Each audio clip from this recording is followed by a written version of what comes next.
इस्लामाबाद में बहार के त्यौहार की एक शानदार तकरीब हफ्ते की शाम मुनक्किद हुई। तकरीब का एहतमाम पाकिस्तान में चीन के सफारत खाने किया था। पाकिस्तानी मुआशरे की मुख्तलिफ शोबों से ताल्लुक़ रखने वाले नुमाइंदों, बैरून मुल्क मुकीम चीनी शहरियों, चीन की कारोबारी कंपनियों और मीडिया के अफराद इस तकरीब में शरीक हुए। पाकिस्तान में चीन के सफ़ीर जियांग जाइडोंग ने घोड़े के साल का नया चीनी साल मिलकर मनाने के लिए सफारत खाने आने वाले पाकिस्तानी दोस्तों को खुशामदीद कहा। उन्होंने कहा कि रवां बरस बहार के त्यौहार पर नए चीनी साल के जश्न में शिरकत के लिए गैर मुल्की दोस्तों का चीन जाने का एक नया रुझान सामने आया है।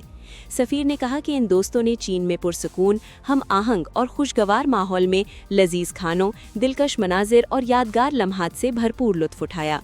जियांग ने उम्मीद जाहिर की कि पाकिस्तानी दोस्त भी चीनी सफारत खाने में नया चीनी साल एक शानदार तरीके से मना सकेंगे और चीन पाकिस्तान दोस्ती का नया बाब रकम करने में एक दूसरे का साथ देंगे।